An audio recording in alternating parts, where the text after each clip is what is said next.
Good morning students, good morning to all of you. Today we are going to discuss our third topic, that is of verbs.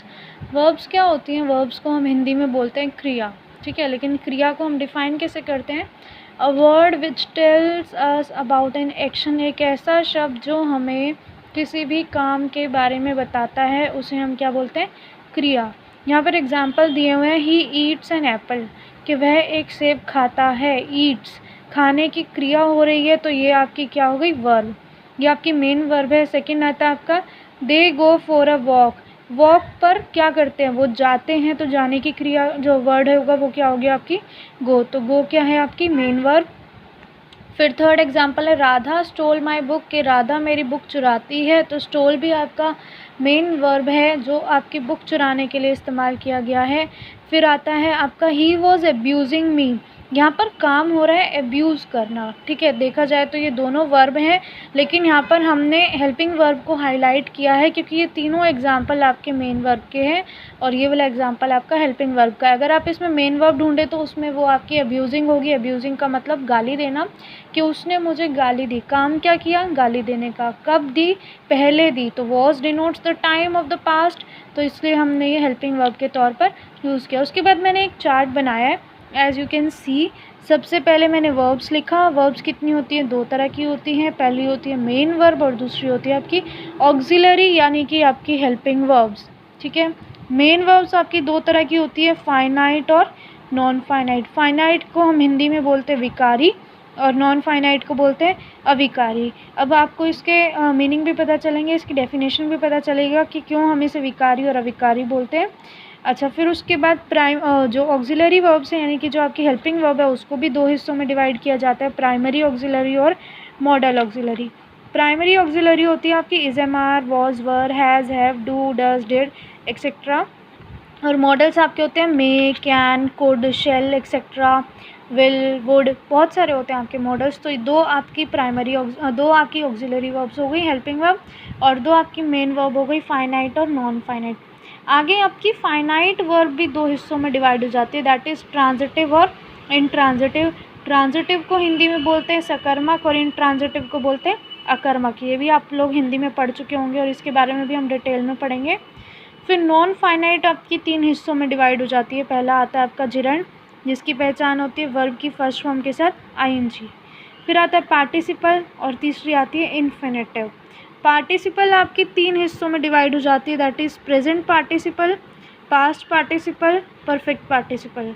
Present participle मतलब verb की first form के साथ ING, past participle मतलब verb की third form, और perfect participle मतलब having plus V3। कहाँ use करते हैं, क्यों यूज़ करते हैं, कैसे यूज़ करते हैं, वो आप डिटेल में पढ़ोगे, ठीक है। इन्फिनेटिव भी दो हिस्सों में डिवाइड होती है, बेयर इन्फिनेटिव, जिसको हम वर्ब की सिंपल फॉर्म यानी कि वर्ब की फर्स्ट फॉर्म बोलते हैं, और टू इन्फिनेटिव, यानी कि वर्ब की फॉर्म के साथ टू लग जाता है। तो आप एक बात ध्यान रखना, जहाँ जहाँ आप टू यूज़ करते हैं उसके बाद हमेशा वर्ब की फर्स्ट फॉर्म ही आती है, जिसको हम टू इन्फिनेटिव बोलते हैं, ठीक है। तो वर्ब की फर्स्ट फॉर्म या तो अकेले आएगी या फिर उसके साथ आपका टू लगा हुआ होगा, ठीक है। ये हमारा चार्ट था वर्ब्स का। अब हम इसके बारे में डिटेल में पढ़ेंगे, तो let's start reading about the main verbs first. I am going to move on main verbs first. Okay, तो मेन वर्ब्स को हम हिंदी में बोलते हैं मुख्य क्रिया, या फिर हम आपको इसको इंग्लिश में बोलेंगे प्रिंसिपल वर्ब, यानी कि मेन वर्ब, जैसे कि खाना, सोना, चलना, करना, नहाना, गाना या फिर पकाना, ठीक है। तो ये आपकी सारी मेन वर्ब, यानी कि जो काम वहाँ पर हो रहा है। और हेल्पिंग वर्ब हमें क्या बताती है कि वो काम हम किस समय पर कर रहे हैं और किस तरीके से कर रहे हैं, ठीक है। तो मेन वर्ब हो गई। मेन वर्ब के दो पार्ट थे, फाइनाइट और नॉन फाइनाइट। तो मैंने पहले नॉन फाइनाइट के डेफिनेशन लिखी है, the verbs which do not affect by the number, tense और पर्सन। ऐसी वर्ब जिसके ऊपर ना तो नंबर यानी कि सिंगुलर और प्लूरल, टेंस, पास्ट, प्रेजेंट और फ्यूचर, और person, first person, second person और थर्ड पर्सन का कोई भी असर पड़ता है, मतलब वो वर्ब सेम ही रहेगी। जैसे आपको एग्जांपल में दिया हुआ है, swimming is good for health, कि स्विमिंग सेहत के लिए अच्छी होती है, तैरना सेहत के लिए अच्छा होता है। अब अगर आप इसकी बात करें, अगर हम बात करें कि द बॉय इज़ स्विमिंग तो वहाँ पर भी स्विमिंग वर्ड यूज़ होगा एक लड़के के लिए। And those boys are swimming, तो वहाँ पर वे लड़के के लिए, लड़कों के लिए भी आपका स्विमिंग ही वर्ड यूज़ होगा। तो नंबर से तो कोई फ़र्क नहीं पड़ा। दूसरा, ही इज़ स्विमिंग, कि वो तैर रहा है, तो लड़के के लिए थर्ड पर्सन के लिए, और आई एम स्विमिंग, तो मैं तैर रहा हूँ, तो उसके लिए भी आपका फर्स्ट पर्सन के लिए भी लगा है स्विमिंग, तो उसमें कोई चेंज नहीं हुआ। तीसरा एग्जाम्पल अगर आप इसको देखें इस तौर से, तो टेंस के तौर पर आई एम स्विमिंग और आई वॉज स्विमिंग, ठीक है, तो दोनों आपके पास्ट में भी यूज़ हो सकता है, पास्ट और प्रेजेंट में भी यूज़ हो सकता है। तो ऐसी वर्ब्स जिसके ऊपर नंबर, टेंस और पर्सन का कोई भी फ़र्क नहीं पड़े, उसे हम बोलते हैं नॉन फाइनाइट वर्ब, यानी कि आपकी अविकारी वर्ब्स क्रिया। और दूसरी फाइनाइट यानी कि विकारी क्रिया, the verbs which do affect by the numbers, tense और पर्सन, ऐसी वर्ब जो नंबर, पर्सन और टेंस से अफेक्ट होती है, उसे हम बोलते हैं हमारी फाइनाइट वर्ब यानी कि विकारी क्रिया। एग्जाम्पल मैंने 3 लिखे हैं, ही डज़ हिज वर्क, कि वह अपना काम करता है, ठीक है। दूसरा लिखा मैंने आई डू माई वर्क, और तीसरा मैंने लिखा ही डिड हिज वर्क। तो इसमें वर्क तो हो रहा है, काम तो हो रहा है, ठीक है, उसके लिए वर्ब लग रही है डू, लेकिन डू जो है वो तीनों टेंस में चेंज हो रही है। ही के साथ वो डज़ की तरह काम कर रही है, तो पर्सन के अनुसार चेंज हो गई, थर्ड पर्सन के साथ ऐसी आई एस लग जाता है। फिर आई डू, आई के साथ वो फर्स्ट फॉर्म ही रही, क्योंकि फर्स्ट पर्सन के साथ वर्ब की फर्स्ट फॉर्म ही रहती है, उसमें कोई चेंज नहीं होता। और तीसरा आया डिड, डिड में वो टेंस के अनुसार चेंज हो गई, कि पास्ट में हम second form of the verb use करते हैं, तो उन्होंने उसको डिड यूज़ कर दिया। इसके अंदर मैंने अंडरलाइन नहीं किया, एक सेकेंड, हाँ जी, तो डिड के तौर पर वो टेंस के अनुसार चेंज हो गई। तो ऐसी वर्ब जो नंबर, टेंस और पर्सन से चेंज हो जाए वो होती है फाइनाइट, और जो नंबर, टेंस और पर्सन से चेंज नहीं होती उसको हम बोलते हैं non finite. Let's move on to the finite verb in detail now. Finite verb हमने पढ़ा था कि 2 तरीके की होती है, ट्रांजिटिव और इंट्रांजिटिव। ट्रांजिटिव वर्ब्स कौन सी होती है? Which needs an object to complete it meaning. ऐसी वर्ब्स, इसको हम सकर्मक क्रिया बोलते हैं, जिसको अपना मतलब पूरा करने के लिए एक ऑब्जेक्ट की ज़रूरत होती है, ठीक है। जैसे Ram is playing cricket, Ram क्या कर रहा है?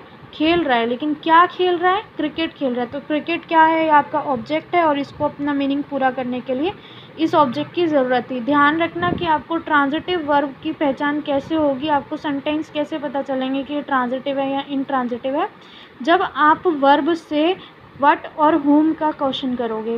वर्ब से करना है, playing, what playing, Ram is playing what, cricket, who is playing cricket, और राम, ठीक है। तो यहाँ पर whom का मतलब होता है किसको, तो आपको इन दोनों का आंसर या एक का आंसर इससे मिलना चाहिए। इंट्रांजिटिव वर्ब होता है आपका which do not need any object to complete its meaning, जिसको अपना ऑब्जेक्ट की ज़रूरत नहीं पड़ती अपना मतलब पूरा करने के लिए। फॉर एग्जाम्पल ही वीप्स, वह रोता है। अब यहाँ पर क्रिया हो रही है रोने की, अब रोने के लिए ऑब्जेक्ट तो नहीं चाहिए ना कि वो किस पर रोता है, क्यों रोता है, ये तो आप क्यों रोता है इज़ द रीज़न, बट आपको ऑब्जेक्ट तो नहीं चाहिए ना कि हाँ वो किस पर रोता है, कैसे रोता है, ये सब नहीं बोला है, ठीक है। Now I have written some examples to change transitive into intransitive. Transitive में आपके पास सब्जेक्ट भी होगा, ऑब्जेक्ट भी होगा और वर्ब भी होगी, और इंट्रांजिटिव में आपके पास ऑब्जेक्ट नहीं होगा। तो राधा सिंग्स अ सॉन्ग, ठीक है। अगर आपके पास ऐसे सेंटेंस आ जाए चेंज करने के लिए, तो आप डायरेक्ट अपना सब्जेक्ट उठाइए और अपनी वर्ब उठाइए, राधा सिंग्स। फिर आया शी बर्न्स द फायर, ठीक है। अगर हम इसको लिखते हैं शी बर्न्स, तो वो हो जाता है कि वो उसने जलाया, फिर आपको व्हाट चाहिए कि क्या जलाया, ठीक है, तो वो पूरा नहीं होगा। तो हम इसको चेंज करते हैं, द फायर बर्न्स, कि आग जली, ठीक है। किसने जलाई वो बाद की बात है, लेकिन आग जली, काम क्या हुआ? आग जली, तो हमने आग जली को इंट्रांजिटिव में लिख दिया। फिर आता था पियन रिंग्स द बेल, काम क्या हो रहा है? बेल का बजना, तो उसी को हम इंट्रांजिटिव में लिखेंगे, द बेल रिंग्स। यहाँ पर उस काम को कौन कर रहा है? पियन कर रहा है, लेकिन यहाँ पर उसकी ज़रूरत नहीं है। फिर आता है आपका last, he broke the glass broke, ठीक है। काम क्या हुआ? कांच का टूटना, तो वो टूट गया। आज हम सिर्फ फाइनाइट और ट्रांजिटिव और इंट्रांजिटिव ही करेंगे, यानी कि फाइनाइट वर्ब्स करेंगे। तो ट्रांजिटिव वर्ब कैसे यूज़ होती है? नॉन ट्रांजिटिव तो आपने देख ली, इंट्रांजिटिव जो भी है वो आपने देख ली कि वो बिना ऑब्जेक्ट के इस्तेमाल हो सकती है, ये ऑब्जेक्ट के बिना इस्तेमाल नहीं होती है। तो एज अ नाउन, इसको नाउन के तौर पर इस्तेमाल कर सकते हैं। नाउन यहाँ पर गर्ल भी है और नॉइज़ भी है। The girl makes a noise, ठीक है। ये एग्जाम्पल मैंने किसी और के लिखे थे, वो मैं आपको बाद में पढ़ाते टाइम बताऊंगी नेक्स्ट टाइम पे। तो the girl make a noise noun की तरह इस्तेमाल हो रही है। फिर प्रोनाउन की तरह ही अब्यूज्ड हर या शी अब्यूज्ड हर उसको उसने गाली दी। ठीक है, प्रोनाउन के तौर पे भी ये अब्यूज्ड आपकी वर्ब है। मेन आपको वर्ब को देखना है, ये आपका जो है नाउन और प्रोनाउन है। यहाँ पर मेक्स आपकी वर्ब है। फिर इन्फिनेटिव के साथ भी यूज़ होती है। आई वॉन्ट टू स्लीप, तो वॉन्ट आपकी वर्ब है और ये आपका टू इन्फिनेटिव है, 2 + वी की फर्स्ट फॉर्म। जिरंड के तौर पर, वर्ब की फर्स्ट फॉर्म के तौर पर, आईएनजी के तौर पर भी यूज़ होती है। तो ये रहा, she does not like swimming. Does not represent the time, present time, और swimming represent the main verb. Phrase no one knows what to do, और किसी को नहीं पता कि हमें क्या करना है। ठीक है, नोज़ भी आपकी यहाँ पर वर्ब है। ठीक है, और क्या करना है, तो करना भी आपकी वर्ब है। क्लॉज मेन वर्ब इसमें जानने के कि किसी को नहीं पता। I know where she goes, मेरे को पता है कि वो कहाँ गई है। ठीक है, तो मेन वर्ब आपकी नो भी है और गोज़ भी है, क्लॉज में भी इस्तेमाल होगी। जो ट्रांजिटिव वर्ब है वो आपकी 2 ऑब्जेक्ट के साथ इस्तेमाल भी होती है, जहाँ पर आपके पहला ऑब्जेक्ट होता है इनडायरेक्ट और दूसरा होता है डायरेक्ट। इनडायरेक्ट ऑब्जेक्ट का मतलब होता है जितने भी आप लिविंग बींग्स के लिए यूज़ करते हैं नाउन और प्रोनाउंस वो, और डायरेक्ट ऑब्जेक्ट होता है जो नॉन लिविंग बींग्स के लिए आपके नाउन और प्रोनाउन यूज़ किए जाते हैं वो। बस आपको ये ध्यान रखना है कि हमेशा जो आपका इनडायरेक्ट ऑब्जेक्ट है वो पहले आएगा और डायरेक्ट ऑब्जेक्ट बाद में आएगा। जैसे ये रहा, मिस्टर शर्मा टीचेज अस संस्कृत। यहाँ पर ये इनडायरेक्ट सब्जेक्ट है अस, और ये ऑब्जेक्ट है, और संस्कृत क्या है, डायरेक्ट ऑब्जेक्ट है। ठीक है, और मेन वर्ब क्या है आपकी, टीचेस। तो who teaches, mister Sharma, who का आंसर मिल गया आपको। व्हाट टीचेस, संस्कृत वर्ड का आंसर मिल गया आपको। तो ये थी आपकी ट्रांजिटिव और इंट्रांजिटिव, यानी कि आपकी फाइनाइट वर्ब हो गई कंप्लीट। कल हम पढ़ेंगे non finites. Till then stay safe and stay home. और अगर कोई डाउट हो तो प्लीज़ पूछ लेना। Thank you.